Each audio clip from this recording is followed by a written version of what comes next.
नाशिक विधान परिषदेचा तिढा लवकरच सुटण्याची शक्यता. गोकुळ गीतेंसोबत फडणवीस शिंदेंची फोनवरून चर्चा. गीतेंची पुन्हा समजूत काढली जाणार. नाशिकमध्ये भाजपा बंडखोर प्रसाद हिरेंची निवडणुकीतून माघार. मात्र मंथरणीनंतरही गोकुळ गीते लढण्यावर ठाम.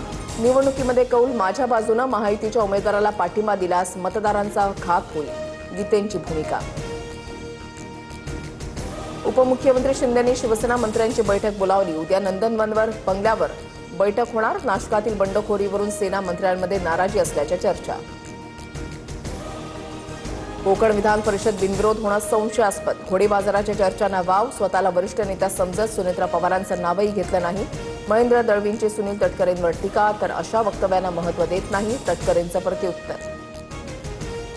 कोकणची जागा बिनविरोध. आता रायगडचा पालकमंत्री पदाचा शब्द विसरून चालणार नाही. गोगावले पालकमंत्री व्हावेत. तटकरे मुख्यमंत्र्यांची चर्चा सुरू. उदय सामंतांची माहिती. तर एकत्र बसून निर्णय घेऊ, तटकरेंची प्रतिक्रिया. नाशिकच्या येवल्यामध्ये ठिकठिकाणी भुजबळांच्या कार्यकर्त्यांची बॅनरबाजी. साहेब निर्णय घ्या असा बॅनरवर उल्लेख. राजेंद्र जैन यांना राज्यसभेची उमेदवारी दिल्यानं भुजबळांचे कार्यकर्ते नाराज. कोल्हापुरात शक्तीपीठ महामार्गाच्या विरोधात भव्य मोर्चा. राजू शेट्टी, सतेज पाटलांसह शेतकरी मोठ्या संख्येनं रस्त्यावर. जिल्हाधिकारी कार्यालयात निवेदन देणार. दसरा चौक परिसरामध्ये पोलिसांचा मोठा बंदोबस्त तैनात. राष्ट्रवादी प्रवेशाच्या चर्चांना नवनीत राणांचा पूर्णविराम. मी भाजपची प्रामाणिक निष्ठावान कार्यकर्ता. पदासाठी विचारधारा बदलणार नाही, नवनीत राणांची पोस्ट. ओबीसींची स्वतंत्र जनगणना व्हावी, अन्यथा देशव्यापी आंदोलन करणार. आमची जेलमध्येही जाण्याची तयारी. ओबीसी नेते विजय वडेट्टीवारांचा सरकारला इशारा.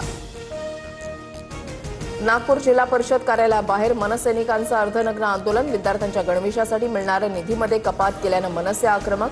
जिल्हा परिषद कार्यालयाचं गेट तोडून आत जाण्यापासून पोलिसांनी रोखलं.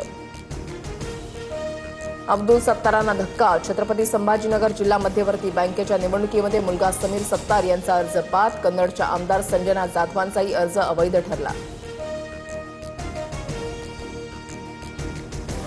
मुंबईमध्ये टँकर असोसिएशनच्या संपाचा दुसरा दिवस. जिल्हाधिकाऱ्यांच्या बैठकीमध्ये तोडगा नाहीच. आज मुख्यमंत्र्यांसोबत बैठकीची शक्यता.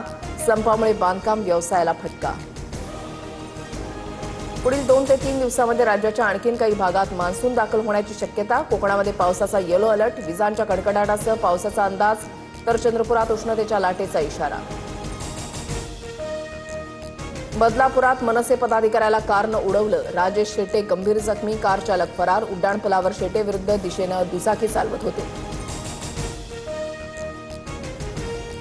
जळगावच्या अमळनेर तालुक्यामध्ये मंगळूरमध्ये तिहेरी अपघात. कार, बाईक आणि एसटीचा एकमेकांना धडक. अपघातामध्ये 6 जणांचा मृत्यू.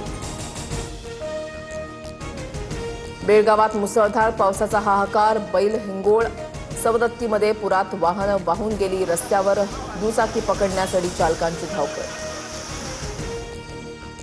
केंद्र सरकारकडून प्रधानमंत्री उज्ज्वला योजनेच्या नियमांमध्ये मोठे बदल. सिलेंडर रिफिलची संख्या आता वार्षिक 9 वरून 4 वर. लाभार्थ्यांना केवळ 4 सिलेंडरवरच अनुदान मिळणार. होर्मुझ सामुद्रधुनी बंद राहिली तरी भारतामध्ये इंधन टंचाईची शक्यता नाही. भारताकडे कच्चं तेल, एलपीजीचा 30 ते 60 दिवसांचा साठा. संकटाचा सामना करण्यास भारत पूर्णपणे सक्षम. चिंता करू नका, केंद्रीय पेट्रोलियम मंत्री हरदीप सिंग पुरी यांचं आवाहन. मध्य पूर्वेमध्ये युद्धाच्या भीतीमुळे कच्च्या तेलाच्या किमतीमध्ये वाढ. ब्रेंट क्रूड ऑइलच्या किमतीमध्ये 13 सेंट्स वाढून $94.38 प्रति बॅरेलवर. WTIचं क्रूड ऑइल सुद्धा $91.41 प्रति बॅरेलवर स्थिरावलं.